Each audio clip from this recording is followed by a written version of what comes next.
ನಮಸ್ಕಾರ ಸ್ನೇಹಿತರೆ.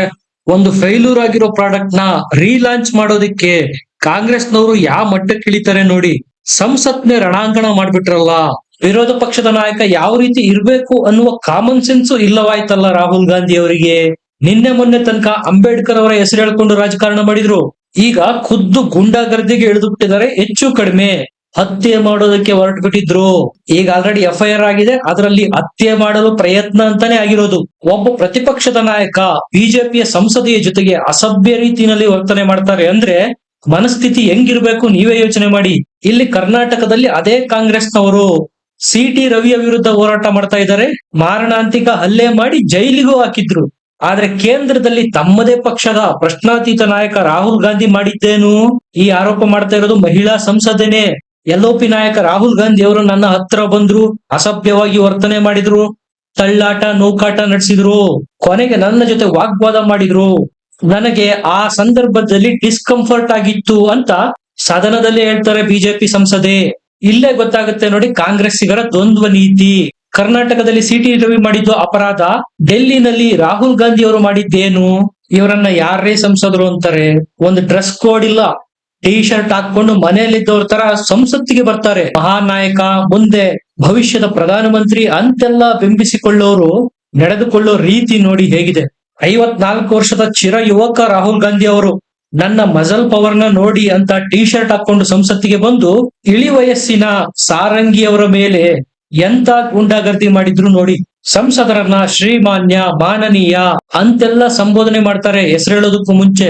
ಈಗ LOP ನಾಯಕ ರಾಹುಲ್ ಗಾಂಧಿ ಅವರನ್ನ ಏನಂತ ಕರೆಯಬೇಕು ನೀವೇ ಹೇಳಿ? ಇದು ಅಕ್ಷರಶಃ ಸಂಸತ್ತಿನಲ್ಲಿ ನಡೆಸಿರ್ತಕ್ಕಂಥ ಗೂಂಡಾಗರ್ದಿ ಅಲ್ಲದೆ ಮತ್ತೇನು?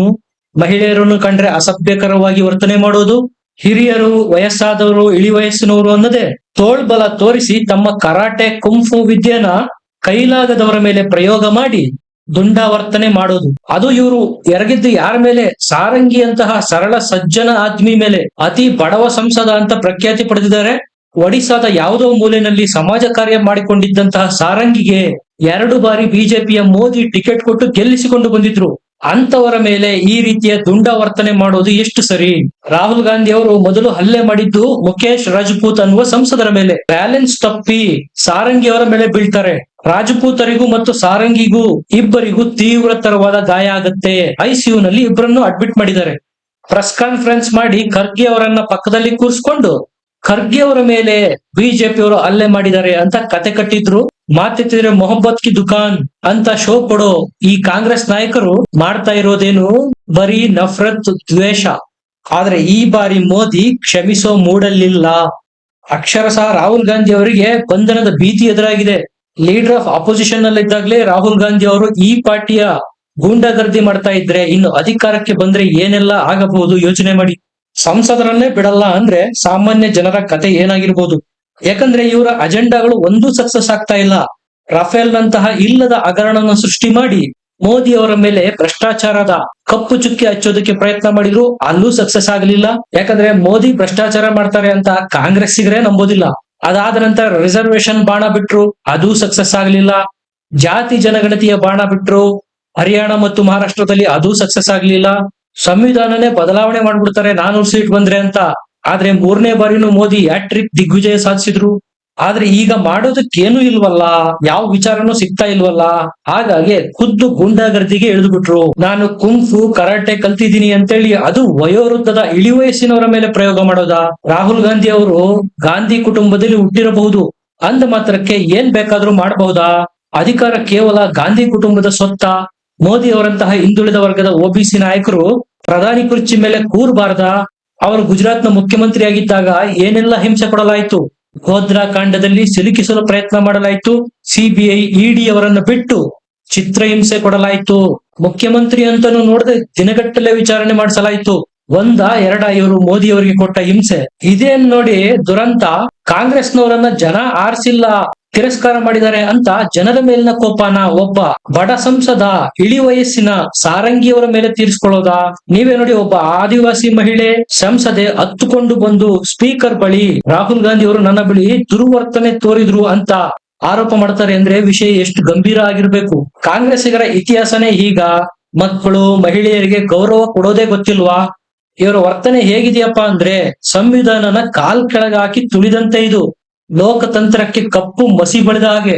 ಅದು ಮಹಿಳಾ ಸಂಸದೆಯ ಜೊತೆಗೆ ಅಸಭ್ಯ ವರ್ತನೆ ಆಗಿರ್ಬೋದು, ಮುಕುಲ್ ರಜಪೂತ್ ಮತ್ತು ಸಾರಂಗಿ ಸಂಸದರ ಮೇಲಿನ ಹಲ್ಲೆ ಆಗಿರ್ಬೋದು. ಯಾವುದೇ ಕಾರಣಕ್ಕೂ ಇವನ್ನ ಸಮರ್ಥಿಸಿಕೊಳ್ಳೋದಕ್ಕೆ ಸಾಧ್ಯನೇ ಇಲ್ಲ. ಇಂಥವರು ಅಧಿಕಾರಕ್ಕೆ ಬಂದ್ರೆ ಸಂವಿಧಾನ ರಕ್ಷಣೆ ಮಾಡ್ತಾರಂತೆ. ಇದು ಹತಾಶೆ ಅಲ್ಲದೆ ಮತ್ತೇನು ಅಲ್ಲ. 99ನ್ನ 240 ಮಾಡೋದಕ್ಕೆ ಪ್ರಯತ್ನ ಪಟ್ಟು ಸೋತರು ಗೆದ್ದವರಂತೆ ಫೋರ್ಸ್ ಕೊಟ್ಟು ಮೋದಿ ಅವರ ಆತ್ಮವಿಶ್ವಾಸನ ಚೂರು ಚೂರು ಮಾಡ್ಬಿಟ್ಟೆ ಅಂತ ಹೇಳಿಕೊಂಡು ಓಡಾಡ್ತಾ ಇದ್ರು ರಾಹುಲ್ ಗಾಂಧಿ 6 ತಿಂಗಳ ಹಿಂದೆ. ಆದ್ರೆ ನಿಜಕ್ಕೂ ಚೂರು ಚೂರಾಗಿದ್ದು ರಾಹುಲ್ ಗಾಂಧಿ ಅವರ ಆತ್ಮವಿಶ್ವಾಸ ಯಾವಾಗ? ಹರಿಯಾಣ ಮತ್ತು ಮಹಾರಾಷ್ಟ್ರದ ಚುನಾವಣೆಯ ನಂತರ. ಸ್ನೇಹಿತರೆ, ಸಮಯ್ ಬಲ್ವಾನ್ ಹೇ ಅಂತಾರೆ. ಕಾಲದ ಮುಂದೆ ಎಲ್ಲರೂ ಕ್ಷಣಿಕ. ರೊಟ್ಟಿ ತಿರುವಾಕಿದಂತೆ ಹಣೆ ಬರಹ ಯಾವುದೇ ಕ್ಷಣದಲ್ಲಿ ಬದಲಾವಣೆ ಆಗ್ಬೋದು. ಸೋಲಿನ ಮೇಲೆ ಸೋಲು, ಸೋಲಿನ ಮೇಲೆ ಸೋಲು ರಾಹುಲ್ ಗಾಂಧಿ ಅವರ ಮಾನಸಿಕ ಸ್ಥಿಮಿತನ ಇಲ್ಲದಂತೆ ಅಲುಗಾಡಿಸ್ತಾ ಇದೆ. ಹೆಚ್ಚು ಕಡಿಮೆ ಸೈಕೋ ಆಗ್ಬಿಟ್ಟಿದ್ದಾರೆ ಅನ್ನೋದು ಇದರಿಂದ ಸ್ಪಷ್ಟವಾಗಿ ಗೊತ್ತಾಗುತ್ತೆ. ಸ್ನೇಹಿತರೆ, ಸೋತಾಗ ಕುಗ್ಗಬಾರದು, ಗೆದ್ದಾಗ ಹಿರಿ ಹಿರಿ ಹಿಗ್ಗಬಾರದು. ಅದು ಅಹಂಕಾರ ಪ್ರದರ್ಶನ ಮಾಡ್ದಂಗಾಗತ್ತೆ ಅಂತಾರೆ. ಆದ್ರೆ ರಾಹುಲ್ ಗಾಂಧಿ ಸೋಲಿನಲ್ಲೂ ಅಹಂಕಾರ ಪ್ರದರ್ಶನ ಮಾಡ್ತಾರೆ ಅಂದ್ರೆ ಗಜಬ್ ಕಾನ್ಫಿಡೆನ್ಸ್ ಬಿಡಿ. ಅದು ರಾಹುಲ್ ಗಾಂಧಿ ಅವರ ಸುತ್ತಮುತ್ತ ಇರೋರಾದ್ರೂ ಎಂತವ್ರು? 99 240ಕ್ಕಿಂತ ದೊಡ್ಡದು. ಈಗ ಆಡಳಿತದಲ್ಲಿರೋದು ಮೋದಿ ಸರ್ಕಾರ ಅಲ್ಲ, ಬದಲಾಗಿ ರಾಹುಲ್ ಗಾಂಧಿ ಸರ್ಕಾರ ಅಂತ ಇಲ್ಲ ಸಲ್ಲದ ಭ್ರಮೆನ ರಾಹುಲ್ ಗಾಂಧಿ ಅವರ ತಲೆಗೆ ತುಂಬ್ತಾ ಇದ್ದಾರೆ. ಅದಕ್ಕೆ ನಾನು ಹೇಳಿದ್ದು ಮಾನಸಿಕ ಸ್ಥಿಮಿತನ ಕಳೆದುಕೊಂಡ್ಬಿಟ್ಟಿದ್ದಾರೆ ಅಂತ. ರಾಹುಲ್ ಗಾಂಧಿ ಯಾರ ಜೊತೆ ದುರ್ವರ್ತನೆ ಮಾಡಿದಾರೋ ಆ ಮಹಿಳಾ ಸಂಸದೆ ST ಸಮುದಾಯಕ್ಕೆ ಸೇರ್ತಾರೆ. ಅವ್ರೇನಾದ್ರೂ ಈಗ SC/ST ಕಾಯ್ದೆಯಡಿ ಪ್ರಕರಣ ದಾಖಲು ಮಾಡಿದ್ರು ಅಂದ್ರೆ ಜೈಲು ಸೇರ್ಬೇಕಾಗುತ್ತೆ ರಾಹುಲ್ ಗಾಂಧಿ ಅವರು. ಈಗಾಗಲೇ ಮೋದಿ ಅವರೇ ಇಂಡಿಕೇಶನ್ ಕೊಟ್ಟಿದ್ದಾರೆ, ಕಾಂಗ್ರೆಸ್ನವರಿಗೆ ಅವರದ್ದೇ ಭಾಷೆನಲ್ಲೇ ಉತ್ತರ ಕೊಡ್ತೀನಿ ಅಂತ. ಹಾಗಾಗಿ ಈಗ ಆಲ್ರೆಡಿ FIR ಆಗಿದೆ, ಮುಂದೆ ಆಕ್ಷನ್ ಆಗುತ್ತೆ. ಜೈಲು ಸೇರೋ ದಿನನೂ ದೂರ ಇಲ್ಲ. ವಾಸ್ತವ ಸ್ಥಿತಿ ಅರ್ಥ ಆಗಿ ಈಗ ಮಲ್ಲಿಕಾರ್ಜುನ ಖರ್ಗೆ ಅವರ ಪಕ್ಕ ಕೂತು ಕೈ ಮುಗಿದುಕೊಂಡು ಪತ್ರಿಕಾಗೋಷ್ಠಿ ಮಾಡೋ ಪರಿಸ್ಥಿತಿ ಬಂದಿದೆ ಈಗ ಕಾಂಗ್ರೆಸ್ನವರಿಗೆ.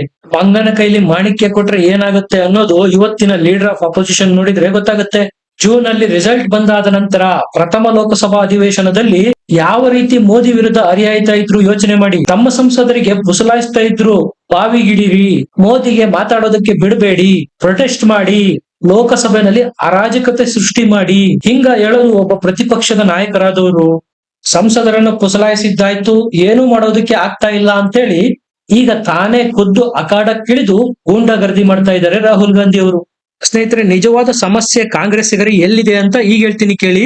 ಲೋಕಸಭಾ ರಿಸಲ್ಟ್ ಬಂದಾದ ಮೇಲೆ ರಾಹುಲ್ ಗಾಂಧಿ ಅವರೇ 99 240ಕ್ಕಿಂತ ದೊಡ್ಡದಲ್ಲ, ಅದಕ್ಕಿಂತ ಚಿಕ್ಕದು, ಭ್ರಮೆ ಪಡೋದು ಬೇಡ, ಸುಮ್ಮನೆ ಆಪೋಸಿಷನ್ ಅಲ್ಲಿ ಕೂತುಕೊಳ್ಳೋಣ, ಒಂದು ಕನ್ಸ್ಟ್ರಕ್ಟಿವ್ ಆಪೋಸಿಷನ್ ಪಾರ್ಟಿಯಾಗಿ ಕಾರ್ಯನಿರ್ವಹಿಸಿ ಮುಂದೆ ಎಲೆಕ್ಷನ್ ನ ಎದುರಿಸೋಣ ಅಂತ ವಾಸ್ತವ ಸ್ಥಿತಿನ ತಿಳುವಳಿಕೆ ಮಾಡಿ ಬುದ್ಧಿವಾದ ಹೇಳುವಂತಹ ನಾಯಕರು ಕಾಂಗ್ರೆಸ್ ನಲ್ಲಿ ಯಾರೂ ಇಲ್ಲ.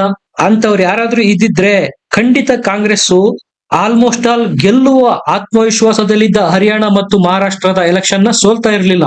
ಸಿಂಪಲ್ ಲಾಜಿಕ್ ರೀ ಇದು. ಇದೇ ಅರ್ಥ ಆಗೋದಿಲ್ಲ ಒಬ್ಬ LOP ಲೀಡರ್ಗೆ ಅಂದ್ರೆ ಹೋಗ್ಲಿ ಬಿಡಿ, ಅವರ ಪತನನ ಅವರೇ ನಿಶ್ಚಯ ಮಾಡಿ ಆದ್ಮೇಲೆ ಯಾರೇನ್ ಮಾಡಕ್ಕಾಗುತ್ತೆ?